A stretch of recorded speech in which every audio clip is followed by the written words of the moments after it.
Good morning बच्चों, welcome in class 10th। आपका topic है कम्युनिकेशन, संचार।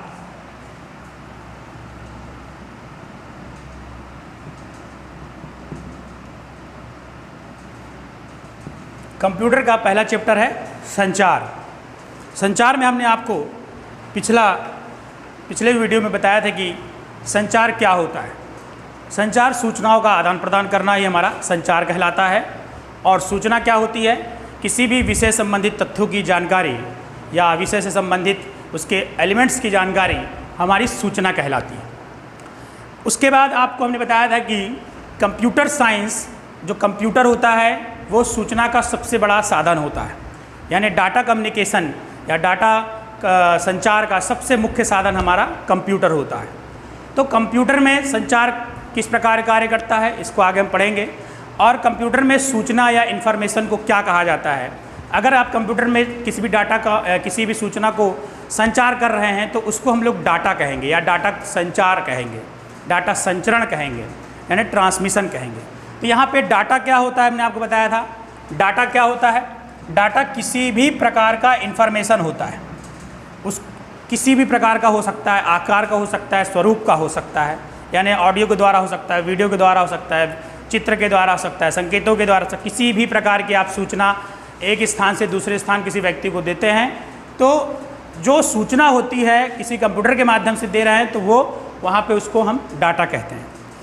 तो इसके आगे हम पढ़ेंगे कि डाटा संचार में डाटा का संचार किन किन तरीक़ों से होता है।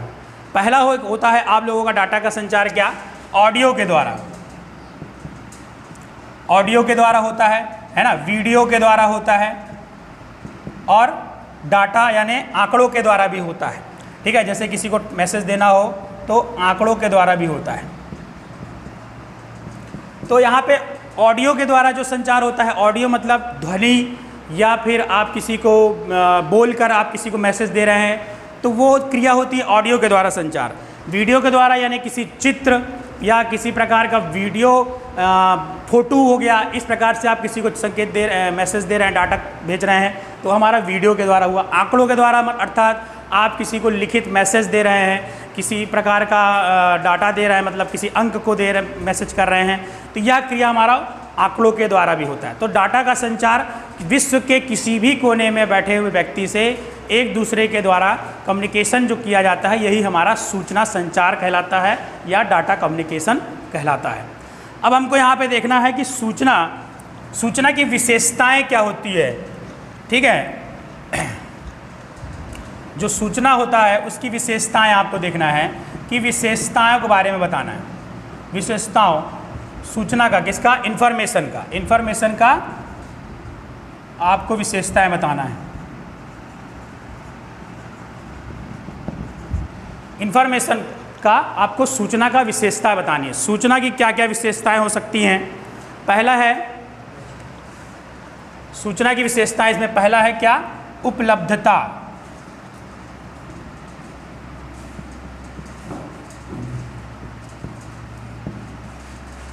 सूचना की सबसे प्रमुख विशेषता क्या है? उपलब्धता। सूचना का सही समय पर मिलना, सूचना का सही समय पर मिलना ही सूचना की सबसे बड़ी उपलब्धता होती है। अर्थात अगर आपको कोई बहुत ज़रूरी आपके लिए सूचना है और वो आपको सही समय पे मिल जाए तो आपके लिए वो सूचना बहुत कारगर होगी। कहने का अर्थ ये है कि सूचना का सबसे पहली विशेषता क्या होती है? उसकी उपलब्धता, अवेलेबिलिटी। अर्थात सूचना का सही समय पर मिलना ही सूचना की सबसे बड़ी विशेषताएं होती हैं। दूसरी क्या होती है इसमें? शुद्धता। इन्फॉर्मेशन, अगर आप किसी को सूचना दे रहे होते हैं तो आपकी सूचना में क्या क्या इंपॉर्टेंट होना चाहिए, ये ध्यान रखना है कि अगर आप किसी को सूचना दे रहे हैं तो उसको सही समय पे आप सूचना दें। दूसरी उसकी विशेषता क्या होती है कि एक्यूरेसी, मतलब शुद्ध और सही होनी चाहिए। जो भी आप सूचना आप किसी व्यक्ति को दे रहे हैं, इन्फॉर्मेशन दे रहे हैं, वो सही और शुद्ध होनी चाहिए। उसमें किसी प्रकार का मतलब संकेत ना होने चाहिए, मतलब उसमें शंका नहीं होनी चाहिए उस सूचना में, जैसे कि अरे पता नहीं होगा कि नहीं होगा, कल क्या मालूम है कि नहीं है। अगर आपको कोई सूचना मिले लेकिन आप कंफर्म नहीं हैं, तो इसका अर्थ ये नहीं कि आप किसी को बता दें वो चीज़। जब तक आप अपने सूचना को, अपने इन्फॉर्मेशन को शुद्ध ना रखें, उसको सही ना मान लें, तब तक आप उसको किसी को बताएं ना। तो सूचना में शुद्धता और सही होनी चाहिए। दूसरा क्या, तीसरा होता है पूर्णता, कंप्लीटनेस। जो भी इंफॉर्मेशन है वो कंप्लीट होनी चाहिए, आधो अधूरी नहीं होनी चाहिए। जो भी आपको सूचना बतानी है, किसी व्यक्ति को देना है, तो आपकी जो ये जानकारी है, जो भी इंफॉर्मेशन है, वो पूर्ण होना चाहिए, आधे अधूरी नहीं होनी चाहिए। तो सूचना की विशेषताओं में आपको ध्यान रखना है कि सूचना की सबसे पहले विशेषता होती है उपलब्धता, अवेलेबिलिटी। मतलब सूचना आपको सही समय पर देना ही सूचना की सबसे बड़ी उपलब्धता है। दूसरा होता है शुद्धता, सूचना जो भी हो, इन्फॉर्मेशन जो हो, वो शुद्ध और सही होना चाहिए। तीसरा पूर्णता, कंप्लीटनेस, जो भी सूचना हो, जो भी इन्फॉर्मेशन हो, वो पूर्ण होना चाहिए, आधा अधूरा नहीं होना चाहिए। तीसरा है मीनिंगफुलनेस, मतलब संपूर्णता। कहा जाए कि उसमें सार्थकता होनी चाहिए। मीनिंगफुलनेस, जैसे आप किसी को इन्फॉर्मेशन दे रहे हैं तो वो उसको घुमा फिरा के ना देंगे, और उसको सिंपल तरीके से आप बताएं। जो भी इन्फॉर्मेशन हो वो एक प्रकार से सार्थकता होनी चाहिए उसमें, यानी जो भी आप देंगे तो मीनिंगफुलनेस होनी चाहिए। मीनिंगफुलनेस मतलब उसको समझ में आ जाए। ऐसा नहीं है कि घुमा फिरा के आप किसी को इन्फॉर्मेशन दे रहे हो। तो ये सार्थकता इसका 4th पॉइंट है। उसके बाद आप इसमें देखेंगे क्या, सार्थकता के बाद जो आपका अगला पॉइंट है वो है संक्षिप्तता, मतलब स्पष्ट होना चाहिए, संक्षिप्त होना चाहिए, ज़्यादा बड़ी नहीं होनी चाहिए। आपकी जो भी सूचना है वो ज़्यादा बड़ी नहीं होनी चाहिए, ज़्यादा लार्ज नहीं होनी चाहिए। तो उससे क्या होगा, सुनने वाला व्यक्ति बोरियस महसूस करेगा, आपके सूचना में कोई इम्पोर्टेंट ही नहीं रखेगा। तो संक्षिप्त होना चाहिए, सही समय पे आप दें, जो भी इन्फॉर्मेशन है वो सही समय पे दें। उस इन्फॉर्मेशन में शुद्धता और सही होना चाहिए। पूर्णता, कंप्लीटनेस होनी चाहिए, कहीं काट छाट ना हो इन्फॉर्मेशन में। सार्थकता, मीनिंगफुलनेस, सामने वाले को समझ में आ जाए। संक्षिप्त, ज़्यादा बड़ा नहीं होना चाहिए, छोटे शब्दों में ही आप उसको सही से सही सूचना दे दें। और लास्ट है जो आपका है क्या, विश्वसनीयता। विश्वसनीयता जो है ये आपकी ऐसा इन्फॉर्मेशन आपका ऐसा होना चाहिए कि सामने वाले व्यक्ति को विश्वास हो जाए। जो भी आप इन्फॉर्मेशन दे रहे हैं, आप किसी को इन्फॉर्मेशन दे रहे हैं, सूचना दे रहे हैं, तो सामने वाले को वो इन्फॉर्मेशन के बारे में विश्वास हो जाए, जानकारी हो जाए। तो आपको ध्यान रखना है कि आपको कम्युनिकेशन में हम पढ़ रहे हैं इन्फॉर्मेशन या सूचना की विशेषताएं। सूचना आपको किस प्रकार की होनी चाहिए, उपलब्धता, सूचना सही समय पर उपलब्ध करा दे, सबसे बड़ी इसका पॉइंट होता है। दूसरा शुद्धता, सूचना जो होनी चाहिए वो शुद्ध और सही होनी चाहिए इन्फॉर्मेशन। तीसरा पूर्णतः, जो भी इन्फॉर्मेशन है वो कंप्लीट होनी चाहिए, आधा अधूरी नहीं। सार्थकता, मीनिंगफुलनेस होनी चाहिए, जो भी आपका इन्फॉर्मेशन है वो मीनिंगफुलनेस हो।